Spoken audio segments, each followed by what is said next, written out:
um, strongly urging this wonderful book on all of you. The White Tiger. How many of you have read this thing? One. Well, did you like it? I loved it. Yeah. It's better than Dickens at looking through a system from the bottom up and making it entirely real.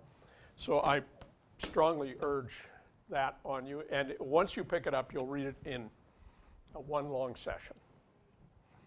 You need a little leisure for that, but not a lot. The simplest thing to say about globalization and the poor is that it has, if you think about poverty in absolute terms, it has alleviated a lot of poverty. If you think about it in relative terms, it has made a lot of people who would not have thought of themselves as poor in 1840 or 1880 or 1920 think of themselves as poor now because of what's going on around them. The volcanic eruption of wealth around the globe.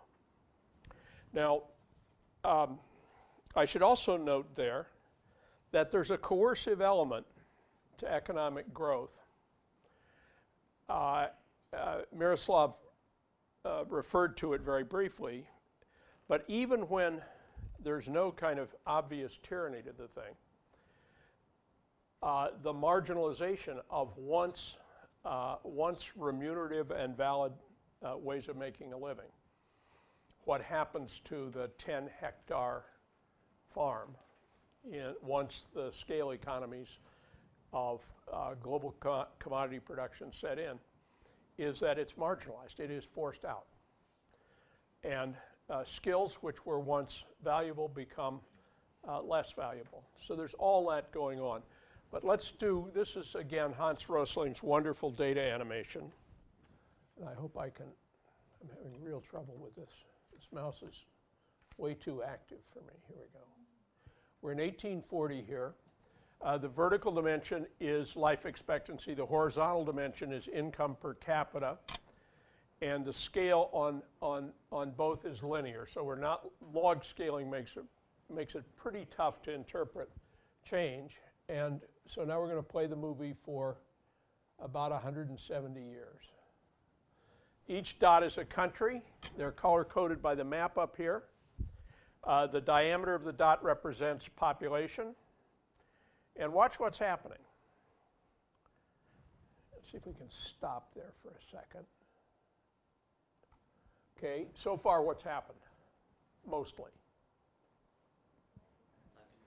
Life expectancy has gone up sharply and at dramatically different rates, right?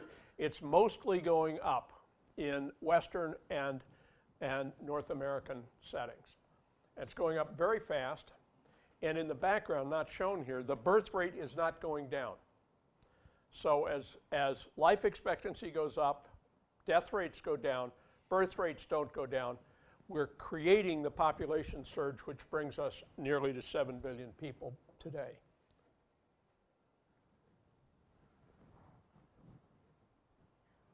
China is the big red balloon.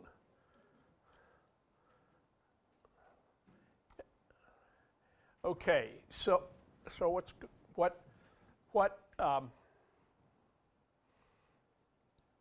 what's the story? The story is life expectancy changing, and then wealth increasing at dramatic rates for about half the globe.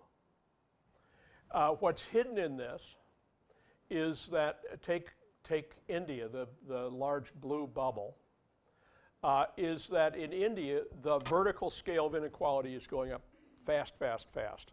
And the White Tiger is that story. I'm going to stop there. And I think it's Ambassador Hall's turn, am I right?